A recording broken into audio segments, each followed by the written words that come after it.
Nikola Rogonjić iz Arinskog sela Mirosaljci nije izuzetak, pa u malinarskom kraju sa svojim roditeljima obrađuje 90 ari maline. Ali na drugoj strani on se ipak može smatrati izuzetkom jer u isto vreme ima i neobičnu farmu svinja rase Moravka.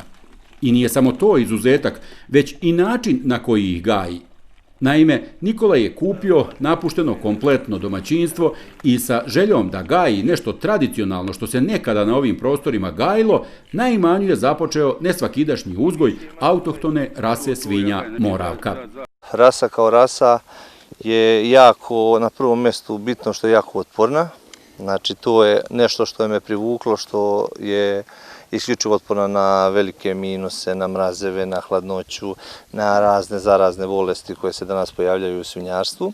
Druga stvar, što su one za ovaj prostor i za ovakvu vrstu gajenja najpodesnije za tu pašu. Ovo je farma na otvorenom, one imaju oko 4 hektara trenutno zagrađeno, što je pod šumom, što pod pašnjakom.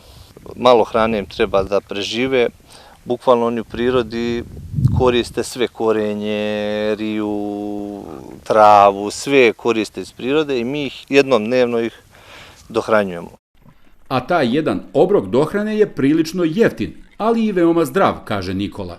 Reč je o kukuruzu, tikvama, ječmu, tritikaleu, ali nikako koncentratima, pa se za proizvode sa ove farme može reći da su približni organskim, uz napomenu da se radi o proizvodima sa posebno korisnim nutritivnim osobinama.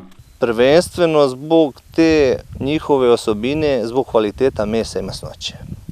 To je ključ kod njih. Znači, rasa Moravka, ona ima pozitivan taj holesterol. To je mesnato-masna rasa svinja. Znači, tako se karakteriše, tako da to je nešto što je presudilo, što je to naše srpsko tradicionalno, što su bukvalno pre 50 godina svaka kuća je to držala. Međutim, ljudi su se bazirali, lakše im da ne bi zagrađivali sad veliki prostor, treba im velika investicija, bazirali su se svi da im je lakše hibridno belo da stavi u svinjarac na par kvadrata i da ga hrani, to je to. Međutim, kvalitet ne može biti kao što se gaji na otvorenom u prirodi.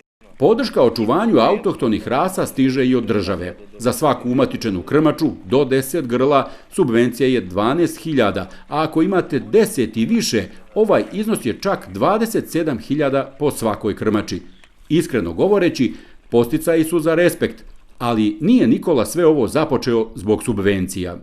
Interesovanje, za sad trenutno imamo nešto veće interesovanje za priplodna grla, ta ženska, na zimice i prasad umatičena, tako. Za to je baš veliko interesovanje. Međutim, malo je manje interesovanje po pitanju tih muških prasadi, to za dalji tov.